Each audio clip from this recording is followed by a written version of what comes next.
sit and hear my name, and I see yours written high on who's to blame. It's so tempting to go out there, feel unprotected, and then just say, see, he left me naked. The leaves, they remind me to forget.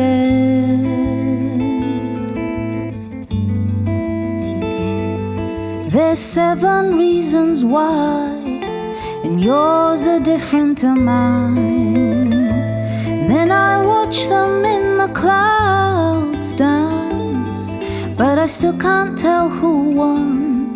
Another bed's gone from 2 to 1 to 1. Might be going down in flames. I feel your hand when the window says it's red. Oh, you know, but it's not real. Like the birds sing, like the trees lean, and the seas gleam. The leaves,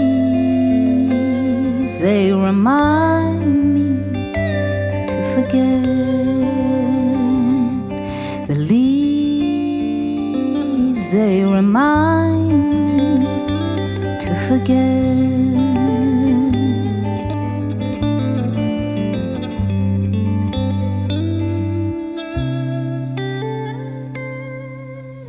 Welcome back to Andertons TV. We have a superstar with us today, Katie Melua, who I was doing my research, and I said this before, I think you might be the most successful artist that we've ever had on Andertons TV. Well, pressure's on then. Pressure's on. So thank you so much for coming down and spending the time. I know you're mid-tour at the moment, so I'm sure it's busy time, and you've got obviously lots of other stuff in life going on. Yes, I do. I'm in full bloom at the moment. And congratulations, you look radiant. Thank you. But look, we're going to talk about guitars and the impact guitars have had on your life, both as a songwriter and a musician, but also just personally, like how's music sort of helps get you through the day. But let's go back to an upbringing in Georgia, and I guess how that's shaped those early musical influences. And I don't know a lot about sort of Georgian music and how important the guitar is within that. So let's go, what was in, mum and dad's record collection? And actually, my mum and dad didn't really have a record collection because this was Georgia during the Soviet era. Mm-hmm. Obviously, the wall came down in 1991 and Georgia got its independence. And so there was this period when I do remember being about 6, 7, 8 years old, where I guess music from the West started coming in.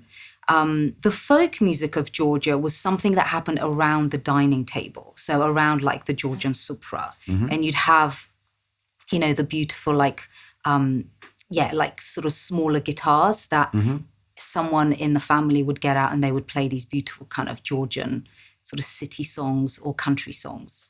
But for me, the thing that made the biggest impression was, I've spoken about this before, we'd have electricity blackouts. Mm-hmm. And so I do think I find electricity fascinating, which is probably maybe why I'm so excited by the guitar as well, because, I had a childhood where the electricity would go out for hours during the day. And then when it would come on, everyone would like jump into action. And so we used to live with my uncles, and they were only about 13 years older than me. So they were kind of, in their late teens, early 20s.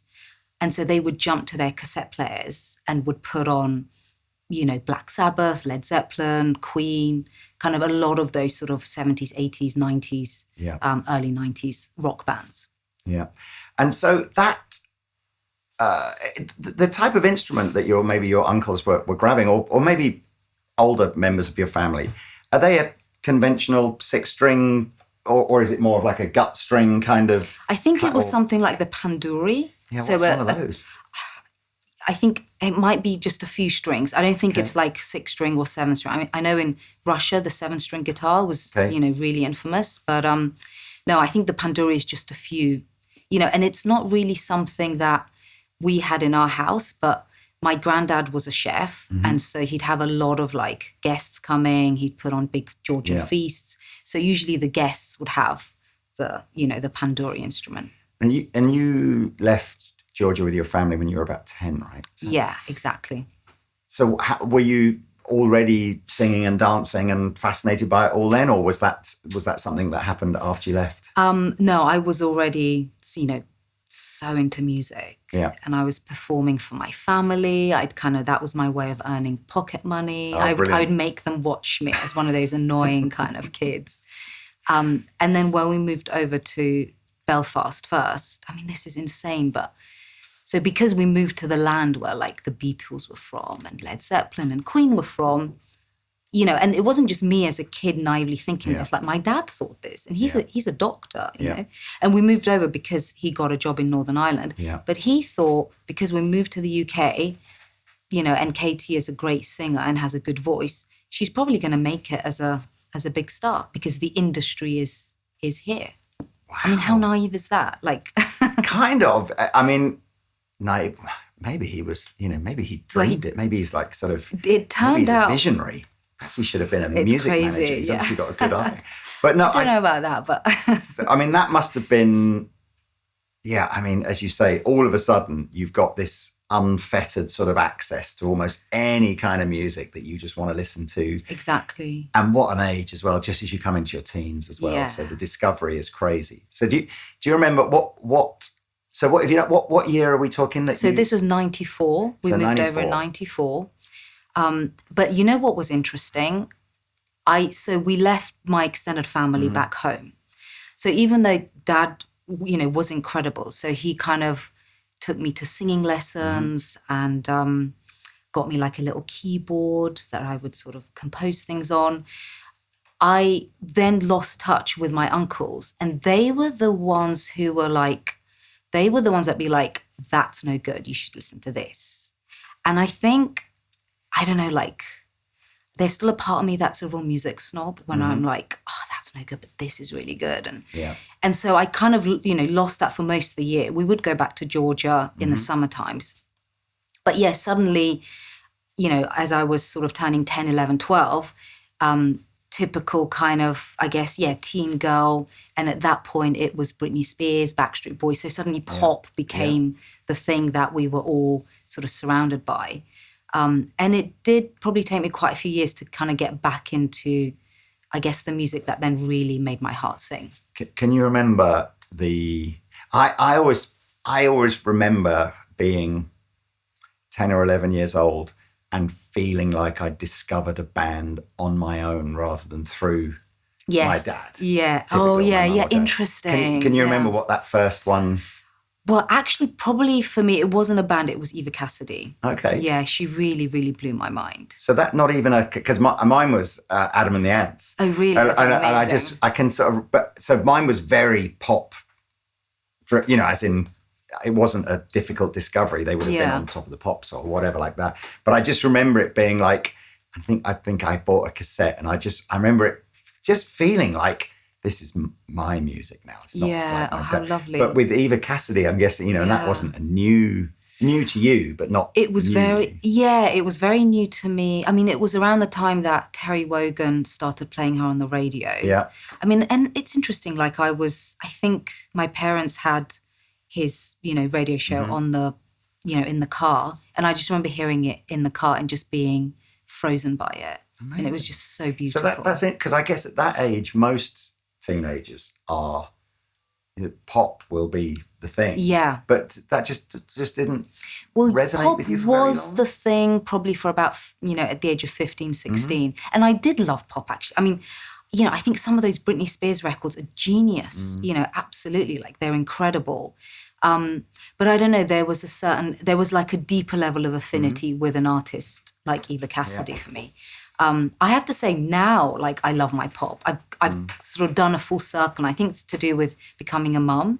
I really, really love pop now. I love the kind of guilty secret. Oh, I mean, I don't think of it as a guilty secret anymore, because I think it's, you know, like any genre that's created to a beautiful level, you know, with great attention to detail. Like, I think Sabrina Carpenter is amazing. Yeah. I think Chappell Roan is amazing. You know, like they make great records. Yeah, I still find it. I still can't help feel guilty. Do you? Yeah. Well, only like I think I spent most of the summer of 2025 just listening, humming "Pink Pony Club" by Chappell Roan. So it's like such a great pop tune. I'm thinking, know. I'm sure these sort of 54-year-old man is not the demographic for this music, but it's just, I love a good pop. I love a good pop song. I think it's really important in music to just go find. It's like fast food. Everyone's got to just have a Big Mac every once in a while. It's fine. I think what's great about pop is it sort of assumes that the listener doesn't have time, and that's quite respectful, you know. Whereas a lot of the years that I've been making records, I sort of thought, well, you know, in order to make respectable music, you know, I'm wanting time from the listener. But now, as a mum, I'm like, no one's got time. Like, you need to get to the point as quickly as possible. You know, so that kind of brings up certain decisions, like, okay, how quickly do you get to the chorus, or like, how quickly do you get to the, you know, the sort of the pin of the song? Forgive me if I go off topic, but I will periodically try and bring myself back to some sort of guitar-centric theme to this.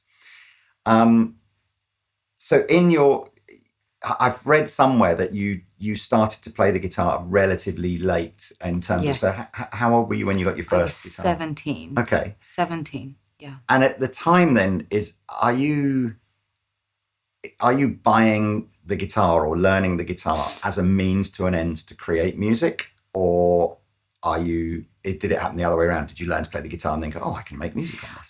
The reason why I got the guitar, and it was actually a loan from a boyfriend at the time, I was at the Brit School, and I had done the first year, you know, being the singer, but I'd always struggled with the volumes that everyone else would play. So whether it was bass, drums, guitar, and I didn't feel like super confident to be like, you know, guys, can you just play a bit quieter?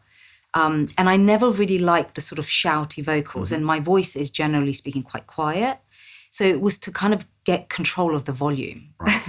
Yeah. And the beautiful thing about the guitar was I was amazed that pretty instantly, like with literally 3 notes, I was able to kind of accompany myself, like literally 3 strings, basically. Yeah. And it was a song called Belfast. I mean, I can quickly show you, sure, but I just need to quickly tune this back to a standard tuning. You know, so it was like so simple. I got a ticket to the first city where the bells don't really ring. You know, so quite a droney part.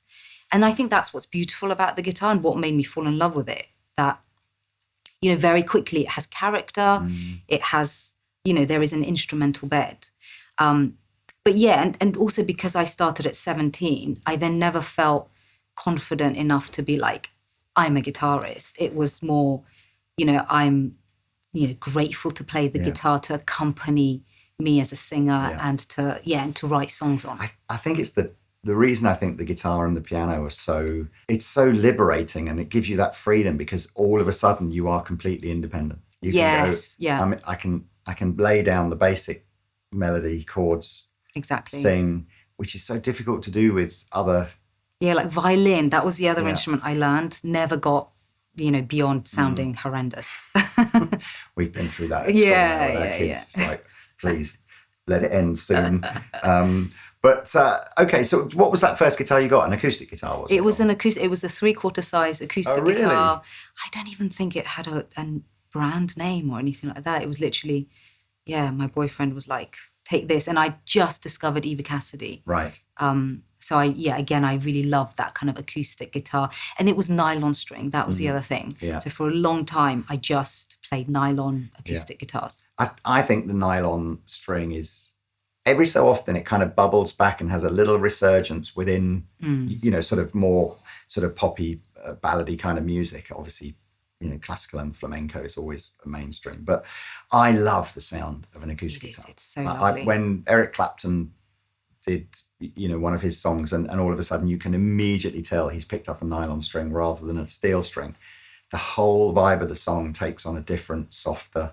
Yeah. And you know what? I would try the steel string acoustics, but in the studio, I never liked the timbre of the steel with my voice, whereas the nylon kind of just had that softer sound to it. Yeah. And it kind of also reminds me of like when you put felt on a piano. Like I feel like the nylon is kind of like putting felt on a, on a piano. But so I can remember again when you had a sort of, or at least it felt from an outsider like a sort of a meteoric rise to, the first couple of albums were just like, oh my God, it's insane levels of success. So what's the timeline? I mean, is there a problem at this stage that you're still a relatively novice guitar player? I don't mean that in I just mean as in the amount of time that you've had on the instrument. And then you're going, right, but could you're selling millions of records and presumably performing in front of tens of thousands of people. Yeah, I mean, you kind of have to learn fast. Yeah, what? I mean, presumably at this point as well, you've been able to go to any music shop and go, I'll have the best one of those and the best one of those, or it was too busy to do that. Really? Yeah. So some of those first big hits and big tours. Yeah. Are you still playing this little borrowed? No. Of course, actually, I'm not. And I have actually brought with me a guitar. Well, this was made in 2006. Is that the Avalon? The Avalon, yeah. And it's really, really special. Yeah. But no, of course. But I didn't really do a lot of like going around shops and trying to, really find something. It was more I kind of, as a guitarist, I receded into sort of, I shouldn't say rhythm playing because rhythm playing is quite hard. I realized actually to do rhythm really well is not an easy thing. But I was like, okay, just get me whatever guitar I can to play this song on. But the Avalon is super special because it was custom made. Oh, cool. And I have a story for it. Do you want to get it out? Please, because I'm still... Makes sense to... We should talk about... Let's pop this on. We should kind of talk about that. I can't imagine... I think your style of playing and the way you've kind of worked different tunings that work with you, and it's quite a finger style. It is, yeah. I think that it's such an integral part of the songs that you then write and the way that you sing and play. It's almost like it's just a perfect combination of a style, and I almost feel like the fact that you were a slightly later starter and you're discovering things that work rather than you've been trained to know that these are the chords and that. It almost, I'm not sure that the songs would have taken on the character that they had you sort of been a super accomplished guitar player before you started trying to write those songs. I think you kind of have to just accept your path, right? And I had lessons after I think my first record came out with Justin Sandercoat, who was in our band. Yeah. I know Justin super well. He says hi, by the way. Oh, brilliant. Well, fantastic. So that was literally, I think it lasted maybe a year or two. Yeah. And then we were kind of on the road and things were just, pretty insane. But it's interesting. I still don't, the first piece that we played, I still wouldn't be able to say like what each chord is because it is a slightly funny tuning, got a capo on it. Yeah. So I haven't gone through that formal training and it's kind of, it's pretty wild. Yeah. That's what, that first little jam is, you don't know what the chords were. Yeah. I didn't know what key it was in. So everything's just like, you know what, let's just see what happens. But then that's almost what I mean because we're not playing by any rules. Yeah. Because nobody knows what the rules are. Yeah. You just have to sort of go, and some of it's not going to sound right. And then another bit you go, it's a really lovely little passage there like that. Yeah. I don't know why, but it sounded good. But no, tell me this Avalon story. So this Avalon, it's really special. So it's made from, so in San Francisco, there's the Golden Gate Park and there are cypress trees, really famous ones. and a particular cypress tree fell. And so it was hand harvested and then handcrafted to make this. And I think 17 guitars were made from this one particular tree. But this is the only one without sort of a cutout.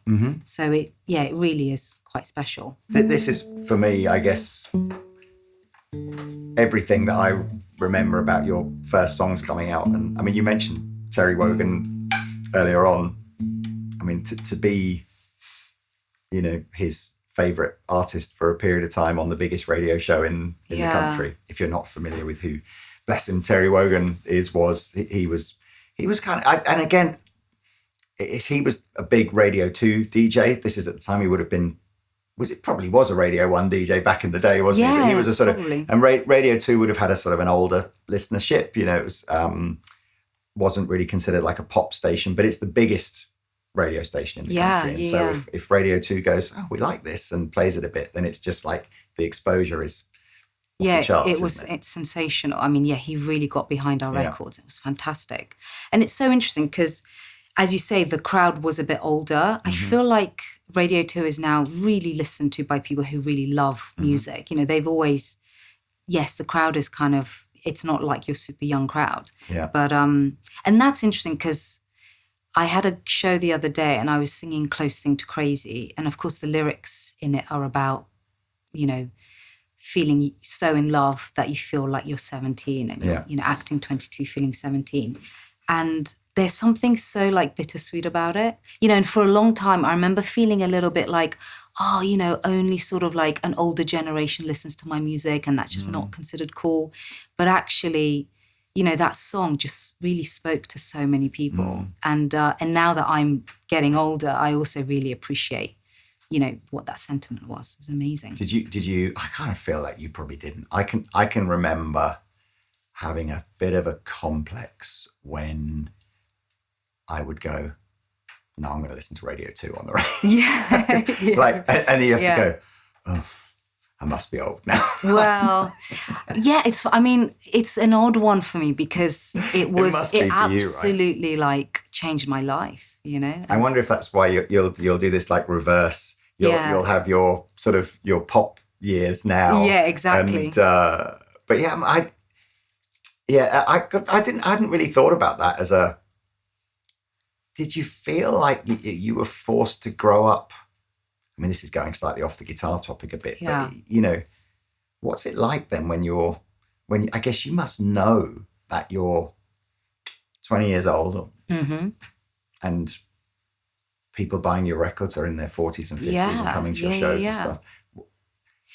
How do you deal with that? It's, you know what? The thing is, I think because I was from Georgia and because just making it in the music industry and making records and being in the studio with incredible musicians and then going and touring, like there's so many positives there. And like, but I know that actually in that particular culture we had in the UK around that time, like to be cool in the music industry was the number one most important thing. So like, I knew it was a bit of a problem, you know, and because I had also friends who were like musicians and in cool bands and like, you know, and someone from that band might be like, oh, you know, it's not exactly cutting edge of music, what you're doing. And it's like, yeah, I know. And yeah, it would kind of suck, but the sort of the bed and the foundation was amazing. Like, I mean, I know this is weird to say it in an English context, but like I was able to buy a flat for my parents in London and, you know, like that was incredible, and do a gig at Wembley. And was there some... So it's so weird. It's weird. It was a strange time. Was there some satisfaction that you knew you'd gone to like a higher place of music straight out the gates? Like it wasn't disposable pop. It was meaningful and that's would interesting. Have longevity in a way that maybe had you been a more conventional pop artist, you might have had your 5 years and then... Potentially, but it was hard for me to know what else could have happened. You know, I was lucky in that, you know, I was working with Mike Batt and he had, you know, been in the industry for many, many years. So he instantly on my first sessions booked Tim Harris on bass, who'd played with Brian Eno. He booked Henry Spinetti on drums, who played with Eric Clapton and Bob Dylan. So like the sessions were instantly like real musicians. And it was probably there that I kind of also fell in love with this idea of like a great band making live music and then bringing, you know, their years and years of practice to these songs that you're creating. Yeah. So I was kind of just really enamored by the sort of the how-to of it, and trying not to think about, oh, you know, there's a little issue of maybe it's not kind of appealing to like 17, 18, 19-year-olds. Oh, well, so okay, so this is... and is this the guitar that has been on several big hits? Yeah, definitely. You know, and I've toured with it, pretty much since 2006. And then you show me kindness, then you show me laughter, then you show me joy. I don't know where joy.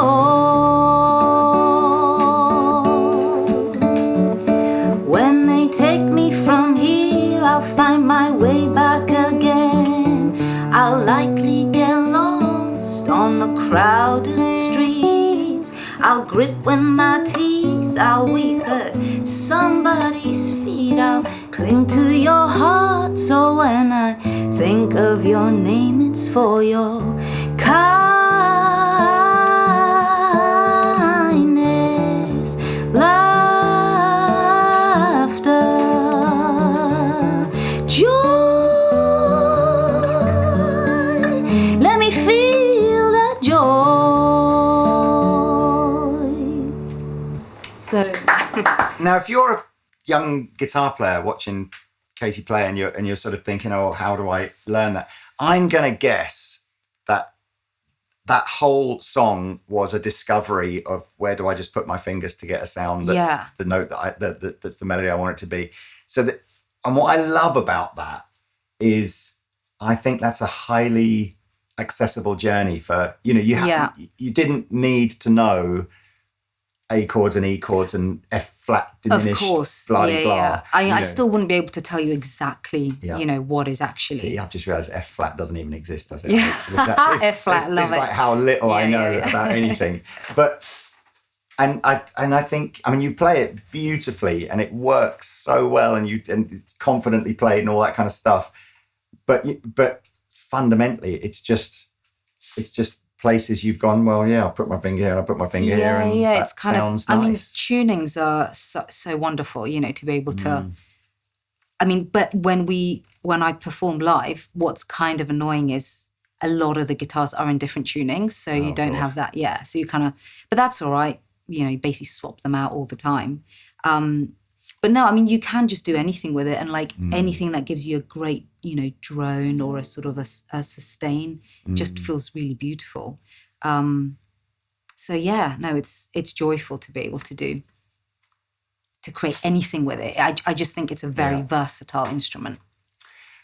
How much have you sort of over the years kind of got into the gear in terms of, I'm trying to think, I think like the pedal, you can see like hundreds of pedals here. Some guitar players, I think, just find that a different guitar or a different pedal or a new sound or whatever unlocks a riff or a melody or something that just, and then a song is born of that. I'm interested in just like, you know, your setup's quite simplistic, but do you find that? Are there certain guitars or effects or like big haunty reverbs or whatever that all of a sudden you go, oh, hang on a second, something's coming now? And yeah, I mean, I haven't done as much as, you know, probably most guitarists. What interests me more when I play the guitar is, I guess it's similar to what I do with the voice, which is how do I like just take the simplest single note and how do I give the emotion and the, you know, and deliver like, it's going to sound corny, but like the universe with it, you know, so it's more about what is my whole body doing? Like what's the energy that I'm putting into the sort of this movement? So I kind of think about it more in that way. And I know there is a whole world of like pedals and sounds. Maybe I'm a bit like, it's too complicated, so I'd rather not open that rabbit door because I'll just end up. So I sort of, for me, it's more about, and I think volume work is really interesting. You know, like I always really love Jeff Buckley's guitar playing. Right. Because, you know, it's so subtle and it's so quiet, you know, and then it kind of like roars out. Yeah. So I think there's an awful lot that can be done just by the actual physical expression. Is the subject that you're going to sing about first and foremost and then you'll find a melody or some chords to fit around that, or is the melody there and then? Yeah, or sometimes, it is, either, of course. And like recently we've just done some beautiful rearrangements of the songs that, you know, I've played for years. We're doing a tour this summer, and a lot of them, you know, the guys in the band, what I've said to them is like, let's paint the words through the instruments. To some people that might be obvious, but every single person and musician interprets it in a different way. Yeah. When I'm sort of just composing myself on the guitar, I kind of, you know, that basic thing of like, what do I like, what sounds different and interesting and kind of would pique my ear. So it's all of those things. I do wonder, I mean, lots of people use the word creating soundscapes. So, you know, guitar players that, I don't know if it's a proggy genre or a shoegazery genre or whatever like that, but you can get like 4 or 5 slightly weird pedals and you can sort of just play a note and all of a sudden. Yeah, and it's like, And I wonder if that would be I wonder if that is a rabbit hole that you should go down. Maybe. Because it's just a sort of But in a way, also, like a lot of things with the guitar, it's kind of, it makes things quite easy, doesn't it? Like it's easy to sort of, you know, you just happen to have pressed a button or a certain setting and a whole universe opens up to you. I mean, it's quite fabulous. You sort of have to just trust fate that something like that will happen.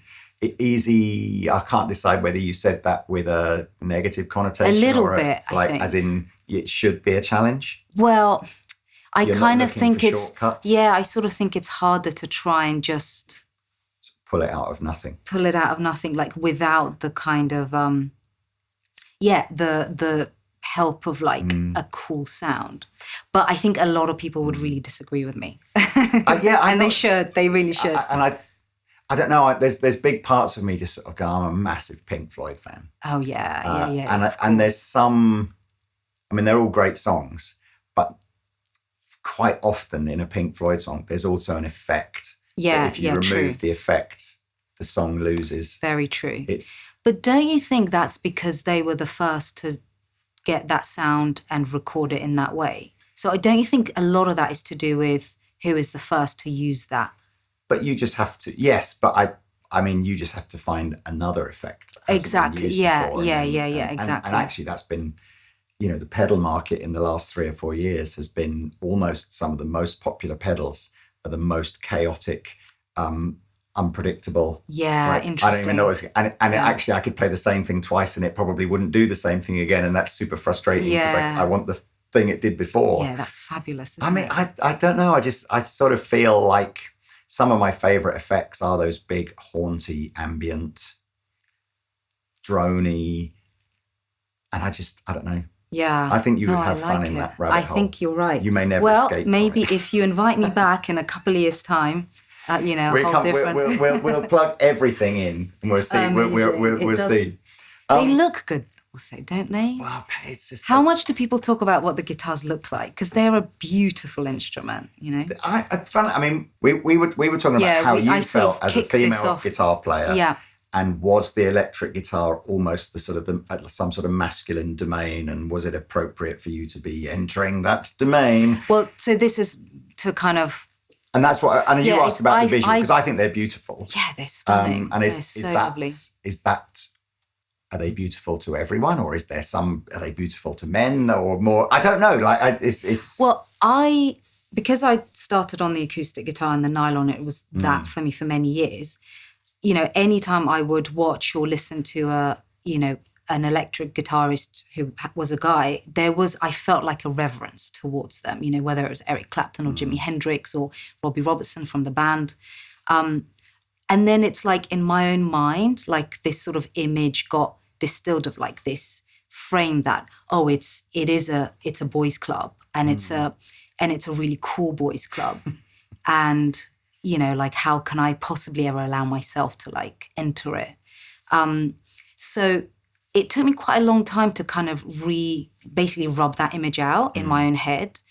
And what helped was I was like, yeah, but it's so intricate and it's so delicate. And I was like, can't I imagine playing the electric guitar as if I'm creating a tapestry and I'm like a thread maker from like the 17th century. And that weird, like, slight readjustment of the visualization in my mind really helped. My early experiences on YouTube interviewing female guitar players it felt like the conversation had to be, so what's it like being a female guitar player? And it depressed me, feeling like that was the question I should ask.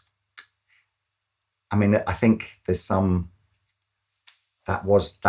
is still relevant, but I kind of felt that if we keep talking about it, it never goes away. Yeah. And so I think I've made a really conscious decision to try to not talk about it, but is it still the elephant in the room? I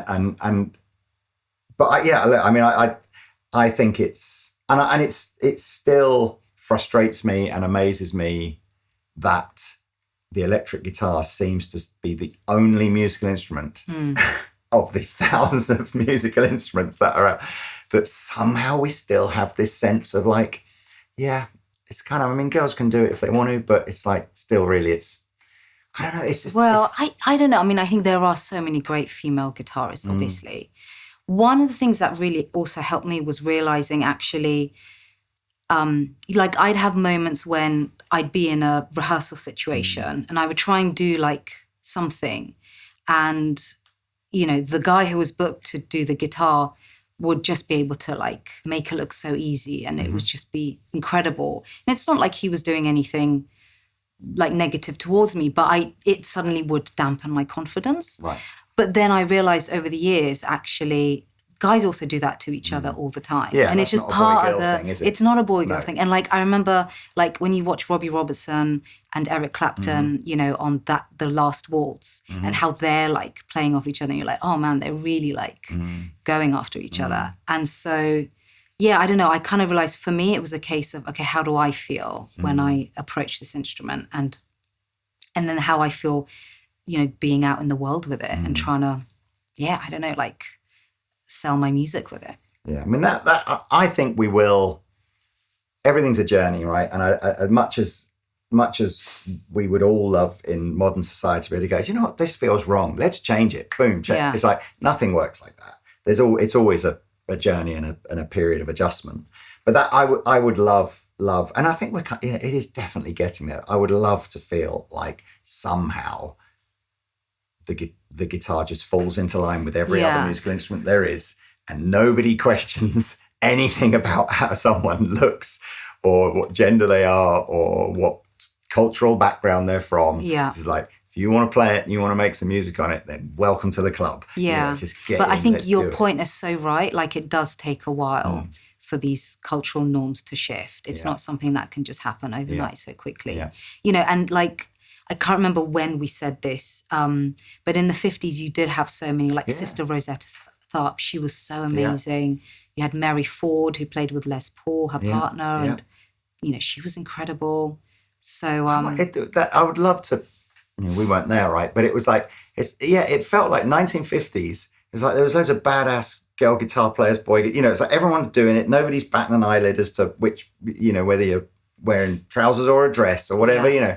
And then somehow, I don't know, I suppose maybe as the music got heavier, did it just sort of become like a sort of... I don't know. I mean, I think, but, you know, 60s and 70s was just a huge revolution with rock and roll. And like, I think that was positive because so much good music came out of it.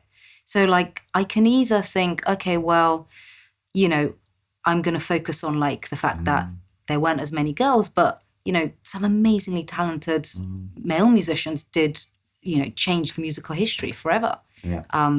You know, so I think we should just look ahead, basically.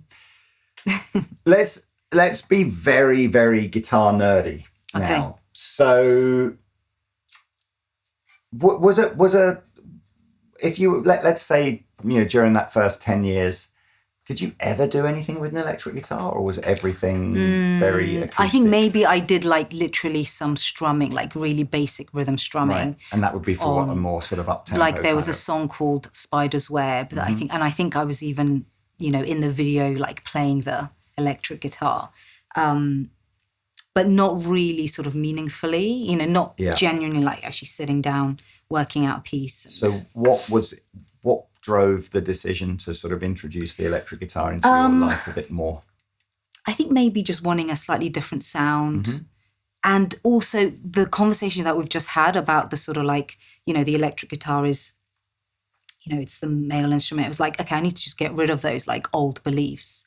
And they're kind of really stupid beliefs, actually, as I sort of analyze my own thinking around it. It was also, I don't know, it did also feel like the electric guitar was kind of more like, because I'm a very sort of subtle player and quite a quiet player.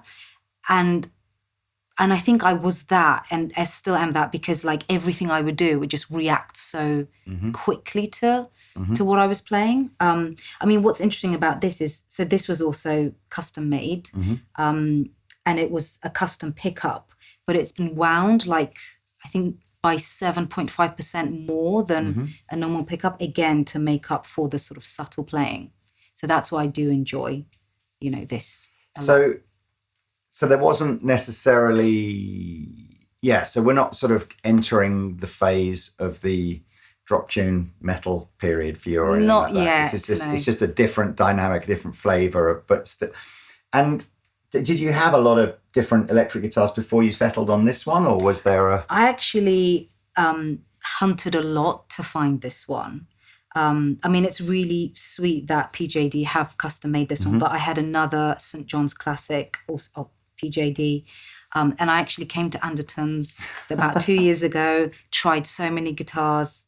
I went on the same day, I went down to Brighton, went to then Denmark Street, and then found this beautiful St. John's Classic. What were did you have the sort of the offset outline in mind, or what was it about it? It was a solid body, and I did actually want a hollow body electric. The most important thing was the weight, because I'd slightly done my back in a few years ago. And so playing like bungee quite jumping, heavy, it wasn't bungee jumping, I'm afraid to say, but it had really sort of hurt my back to kind of stand there and practice. Right. So I just needed a light guitar. But that was a solid body, and it was beautiful. And the other thing was I was looking for certain colours. I sometimes think it was sort of pale ice cream colours. Can you imagine me going into a guitar shop and being like, have you got any super light pale ice cream colour guitars? I think, you know what, that's the one we talked about. We sort of skirted over a sort of like guitars as art kind of thing. But, oh man, 1,000,000%. I don't care how hardcore the player is, how like, it's all about the feel, it's all about the tone, It's like, you're kidding yourself, man. Yeah. It's like the first and foremost, you've got to go look at it and go, that's cool. Exactly. And then at least that's, I think anyone that goes, no, I don't think like that at all. I think, do you really? Or you're in the minority if that's how you think. So I think it's cool, but it's an offset shape. So it's a sort of, it's clearly not trying to be like a Strat or a Tele or a Les Paul or something like that. Was there even maybe it was subconsciously, was there a player that played an offset that you were just, they're cool? Oh, yeah, I don't know, I'm trying to think of someone like Kurt Cobain or... no, I don't think I like would have. Is it Kurt Cobain? I'm trying to think, what about Jeff Buckley? What was the... Oh, no, he played the sort of very kind of rocky looking guitars, didn't he? Buckley was Strats and Tellys. Yeah, I think you're right. But it was, I think of... It's insane, isn't it? I know, it's stunning. But for me, it was a style of playing. And again, the volume is just so beautiful. So lovely. So, but I love... Did you consciously want to support a British-made... Because in fairness with Avalon and yes. PJD, or is that Coincidence, complete coincidence. But then when they told me at the shop that it was British made, I thought, oh, that's great. You know, then at least their factory's probably close, and if anything breaks, we can.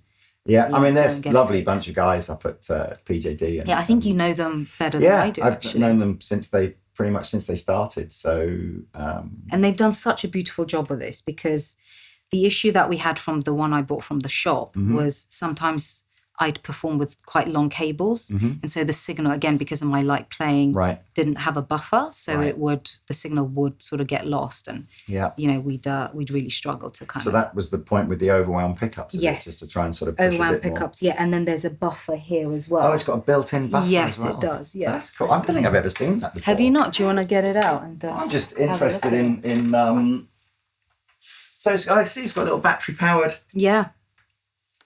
That's not stock, is it? That's no, it's not.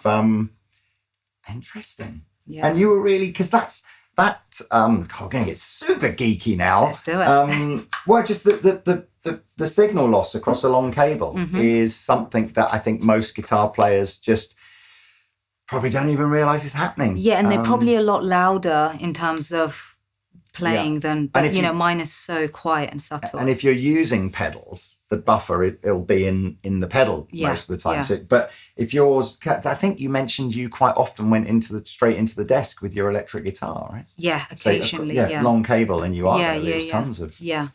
Interesting. So who was that? Whose solution was that? It was the lovely gentleman at PJD Factory. I need to get his name. Do we know? Lee. Oh, Josh. Is it Josh? Right. Josh, there we go. Thank you, Josh.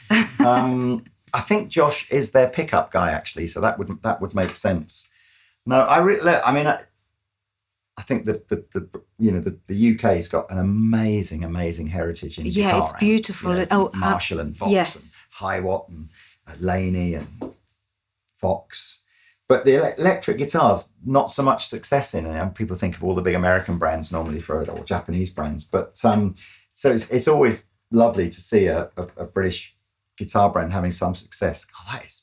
Now, I mean, does this do it for you? Are you this? Yeah. Yeah. Oh, yeah. It's It's stunning. You've got to love all I know, of the sort of the flame bits, and you've got like a coating, haven't you, on the back of the yes, the neck? now that's because of... So that's been recently added, has it? Yes, exactly, to sort of protect. Yeah. Just got a bit of a kind of an allergic thing. Yeah, you showed me that before. That, by the way, that's why Katie's wearing the glove. It's just it's not a tribute to like that. That's a new album coming. Yeah.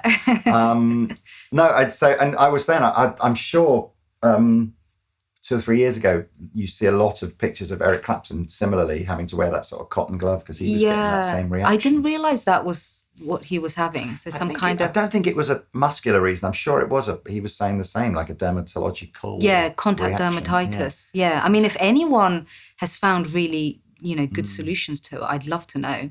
Well, presumably, the glove doesn't inhibit anything, does it? No, it doesn't actually. I need to get some new colours for it though. Part of the outfit.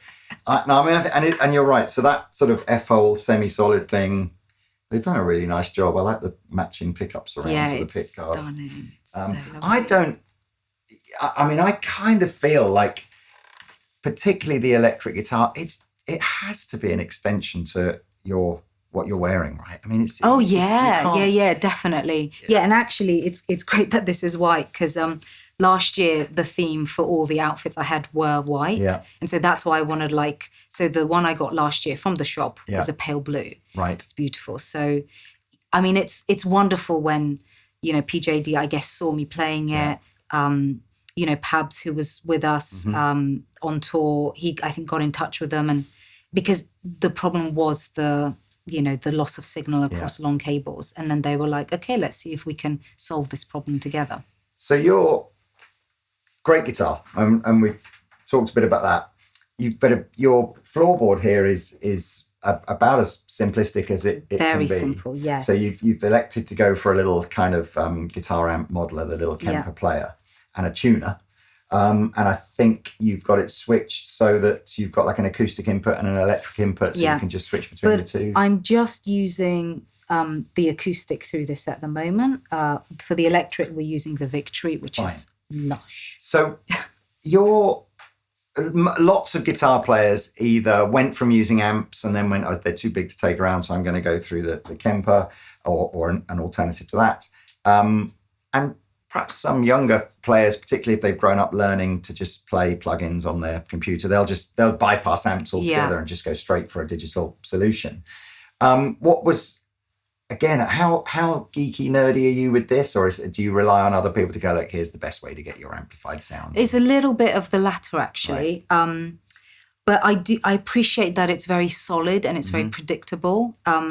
Last year I was trying to go back to the amp, and we actually did blind tests on the road. And I failed the blind test. Like, I couldn't tell the difference. Yeah. Which was frustrating. But then I realized it was only because we were on in-ears. So we always perform with in-ears. Yeah. The beautiful thing that I do find with amps is, like, if I'm not on in-ears, I can, like, there's something with how you feel it with the fingers, and then, you know, what's sort of coming out of that space. Whereas with the in-ears, it's a bit trickier. I think that's the great dilemma for amps now, is that if you're listening, you know, if you're listening through some sort of a medium where... Yeah, it takes the signal and it's... Yeah, like, because everything about a valve amp, it's the same old argument as kind of vinyl versus, you know, MP3 or whatever like that. If you're just not... You have to be listening to it through a certain type of equipment or environment. And you also have to be in a certain state of mind to listen to it. Like, if it's just on in the background or whatever, it's sort of... And I think that's the, you know, so if you're on a silent stage and you're listening through in ear, or it's, you know, the guitar part is maybe relatively inconsequential to the song. It's like, it's so I hope people understand what I mean by that. You know, it's not. Yeah, like, so it's not like it's not the lead riff in a Black Sabbath song. You know, it's just, it's a part. There is a bit of like, you just can't tell the difference. So like, why? Yeah. But then I sometimes think, until you've sat in a room, and I do think your style of play, and anybody who's playing, and the dynamics of it all is an important ingredient. They ought to try an amp, especially a valve amplifier, because there's no limitation to it. With anything digital, I suppose there's a limitation at some point to ones and zeros of like, there it is. And in a valve amp, it's just infinite. There's a million things in between the one and the zero. I mean, I think it makes a huge difference. Like, in the flesh, as you say, if you're in the room, it's suddenly like, it's so much more, I don't know, like you feel it and it's there. Probably a bit like your nylon string guitar. Yeah. Like, there must be, again, there's an infinite amount of different ways that you can strum a note. Yeah, exactly. To get a different feeling to it. Yeah. And maybe that's not important for everybody, but I still find guitar playing to be the most inspirational when as much organic is happening as possible. Yeah. I know. It's just interesting, isn't it? I mean, I think I respect the fact that, you know, a whole industry exists because of, you know, Kempers and the digital age. You know, it is amazing innovation, but I also love the fact that these have something that's like, you know, je ne sais quoi. Yeah, I mean, honestly, sound men and audiences and roadies and everything, they're loving this invention for sure. It's just, it's lighter. That you can't beat that. 100%. Really, can you? So where do you think what's the electric guitar journey for you now? Because, I mean, you've still got, you're presumably just going to carry on doing this sort of... Yeah, I mean, it's just beautiful to be able to... I don't know, like write songs on it, to express on it. Is it going to get, like, now that you've got the acoustic and you've got the, is there, are you going to find a distortion and a drop tuning at some point? Potentially. I do love, like, really dropped tunings. It sounds What's the heaviest band that you like? Oh, the heaviest band that I like. Would you say Cooler Shaker's heavy or not at all? Depends on what you call Cooler Shaker. They were my first live gig. They played at Guildfest, our local festival this weekend just gone, or the weekend before fantastic. That. Hush, right? That was their, I know that was a cover, but that was their big tune, wasn't it? Yeah. I don't think they count as super they don't heavy. count. Okay, so you want someone heavier. I think you got to go. I think there'll be a big section. Led Zeppelin? Pretty heavy. Yeah, I love Led Zeppelin. Yeah, they're really good. So how does that please do, But then my question to you is, why does it need to get heavier? Because you think the instrument cries out for it? No, I just like heavy music. I just do like you? to see Okay, it. fine. I just mean as in it. There's no right or wrong answer to this one. Yeah, of course. I'm just wondering, is there?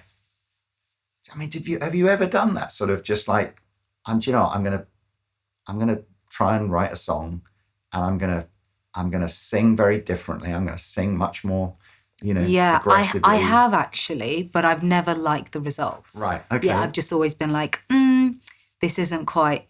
Also, one of my favorite things with all the aspects of music that I work with are lyrics, and I do like, I mean, some people don't even listen to lyrics, and I'm like, wow, I'm on a totally different planet, and then to me, like, also being able to understand the lyrics is really, really important. So I think that's why, I mean, I'm trying to think like really well announced, like pronounced, heavy. I don't know if that's going to work. Do you think that's going to work? Well, I'm in that category of people that you don't understand. Oh yeah, you don't listen to lyrics that much. It's not that I don't want to, and maybe it's as a result of the genres of music that I've grown up listening to. I find it incredibly difficult to actually pick out what someone is saying. Wow, yeah. Not in your music.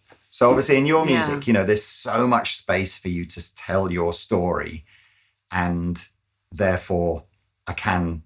But 100%. I'm absolutely that guy that for like 25 years has been singing the wrong lyrics to some sort of famous tune just because that's what I hear.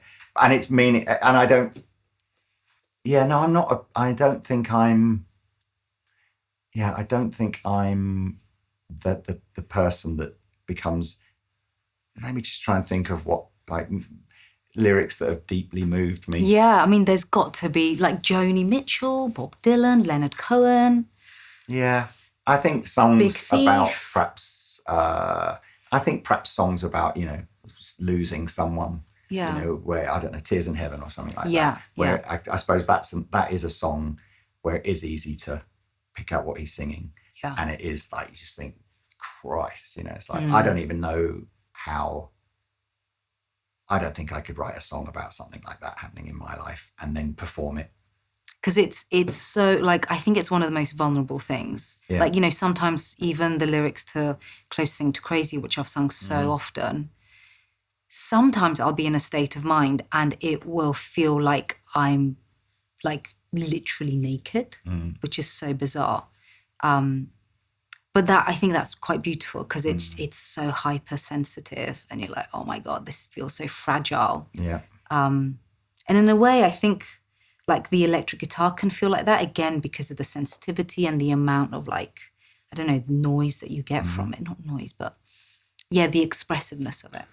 I'm going to somehow, I'm going to send you like the heaviest distortion pedal. Do send it. Oh my God, exciting. And that's it. And I just want to know. Yeah, let's do it. I just want to just send me this, do something on your phone and just go, well, there's this. And I'll either go, stick to what you do. Or actually, look, this could be cool. Did you check out a record by Heartworms last year? Do you know? Okay, so she's amazing. Mm-hmm. And she was on the cover of NME magazine last year. And so she's kind of, I think the article spoke about like how she's sort of reviving goth music. Okay. And she's quite heavy, and we've worked together, and she's amazing. Like, so she does pretty. She's really good. Yeah, I said the Cult Electric. Put the Cult Electric on the way home. It's still some banging tunes on there. Anyway, I love it. I'm very, you went through some, you've talked about it very, very openly. Some sort of difficult times just in terms of mentally earlier on in your career. And I'm always fascinated about the power of the guitar, particularly music generally, but the guitar particularly, to give people a space in which they can just forget about everything going on and find some joy and meaning. And I'm interested as to whether or not that was whether or not the guitar helped you. And I think I probably mean the guitar specifically rather than music Yeah, generally. of course. I was saying I was at a Nordolf Robbins event last night, and I think the power of music was some of the speakers that were up there talking about their experiences, stuff like that. It was mind-blowing. Yeah, of course. But just the guitar. Well, I think what I love about the guitar is, you know how we spoke about how accessible it is initially? Like you can kind of, you know, I felt like it welcomed me in at the age of 17 when I never picked one up, and I could sort of write a song on it pretty instantly. Over the years, what I've loved about it is like even sort of modulating things is easy. Like once you sort of spot a pattern, then you can actually get complicated quite quickly. And I don't know, this is really weird, but maybe it's some weird sort of psychological trait I have. I do like to be like intellectually pushed. Like I like, you know, if I'm sort of, you know, so for example, if we're just doing the same songs that we've always done in the same way, I would find that really quite fatiguing and quite depressing. And I was like, you know, I'm just here, as Leonard Cohen said, on a chain performing for an audience. But actually, I think the guitar allows you to sort of open these rabbit holes and kind of get intricate and complicated. And I feel like that actually helps my brain to kind of keep, I don't know, to keep growing or to keep sort of like having those like sparks of, oh, this feels fresh and this feels new. So I think that's one way. In terms of if you're, I don't know, let's say your brain's popping off about whether it's rational stuff, you know, heartbreak, whatever, or irrational, just nobody really quite knows why you're feeling so anxious about something or other. Yeah. Was there a point where you could just go, I'm just going to go and play guitar for an hour? Yeah. And that 1 hour just is a relief of just... Yeah, because it just, absolutely. When I did get sick and what I had was a brief psychotic breakdown, I was 26 years old. One of my irrational fears, or maybe you could say it was rational because, you know, the illness was quite severe, was being afraid of not being able to play or sing. Okay. So I was really scared of... That no one would want you to, or that you'd actually be physically... No, I'd be for some reason unable to. Right. And it was, I don't know, it kind of felt like it was too fragile a thing to approach, or that I was afraid maybe the music somehow caused me to get ill. So like, I was like, if I play again, you know, so that was a weird, again, I don't think it was a rational thought. So I do remember when I was able to... That's a different, so that... Okay, yeah. So if the object of the problem is the guitar, then of course it's not going to have the therapeutic. Okay, I hadn't. But you know, like this was a paranoid thought in the most paranoid version of my mind. So it wasn't logical. Right. But it was a fleeting, terrifying thought. Yeah. And thankfully, I got better. And thankfully that didn't happen. You know, so. Then when I was able to pick it up and just, you know, get into the zone and play it, it's, it's so healing. It's so magical. Is your son showing any inclination to strum? You know what, this morning I was, little, we've got him a little DJ toy thing where he can sort of manipulate music and beats. And he was getting out, as I was, you know, playing this morning, he was also getting it out. And what I loved was like the deep focus he had as he was. So you think he's maybe inherited that from you? I don't know. I mean, it's going to be tough, isn't it? It's always difficult. You know, the whole conversation around like Nepo babies and all of that stuff. But we don't need to get into that one quite yet. It might be a bit young. Yeah. I think at the moment I'm gutted. My two like to sing, but they've done. I'm sure lots of parents will relate to this. You know, they've done. Oh, Dad, can we get a keyboard? Can we get a guitar? Can we get a? You know, blah, blah. It's like obviously it's easier for me than it is for a lot of parents. But you know, and then I do the. Actually, I did it with my eldest daughter. I kind of pushed the guitar thing. You know, I see. That parent. Oh no. And then I think she said to me in one heartbreaking. She said, I only play because I know it makes you happy, Dad. I was like, I've become the worst. So I'm just like, so stop. sad. Just like, there's the guitar in the corner. There's the keyboard over there. You know, it's like, whatever do you need? I'll do my best if you want it. No drums. How old was she when she said that? Do you 9. know?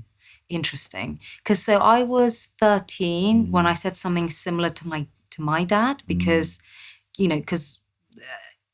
was the one taking me to singing lessons and, was super kind of, not pushing in a really horrible way, but enough for it to be like, okay, this is something you want more than I do. Yeah. And at 13, I did say to him, I was like, okay, I need to stop. I've had enough.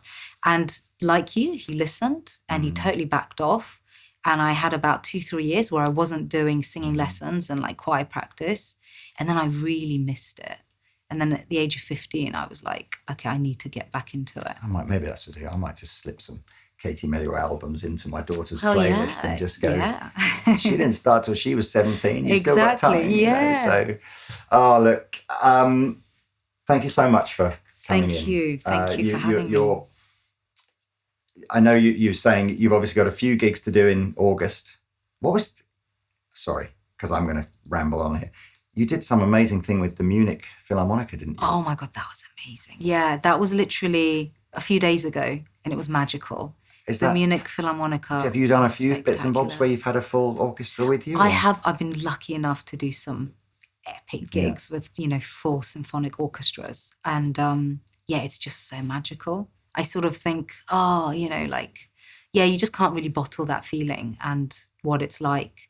And we had a great conductor. He was just so precise, so detail orientated. It was magical. Is that, I don't know what's left. I mean, so you've got some gigs in August. You've got a reasonably seismic event happening later this year. What's left? I'm working on my 10th album, but, I think I need to just take care of my family first. And then I think, it's interesting, like lyrics take a long time to write. Okay. So I think it'll probably be, 18 months to a couple of years at least before the next record. I feel guilty that I've paid so little attention to. No, please don't. No, I will. I'll make more of an effort for all artists. I will, because I guess if you're spending years putting them together, it's tough. It's bad tough. That all I can do is hum the tune and I don't really know what you're talking about. So. But it's also that thought is liberating. I do like hearing that perspective. Because you don't have to stress so much. Yeah, I can kind of go, okay, you know what, the 50th draft of that line might have to do. Fair enough. Well, wherever and whatever is going on, like I say, I will send you a distortion pedal. Great. I'm convinced we'll see for where that goes. And obviously hope everything goes great with next Kitty and all that kind of stuff.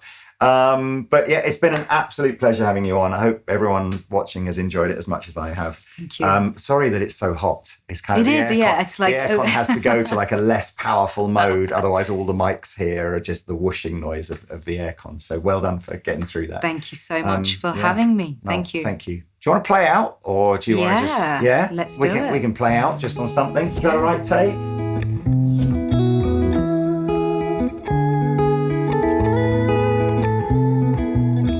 Taken in by what you've told me, keep it all inside your songs.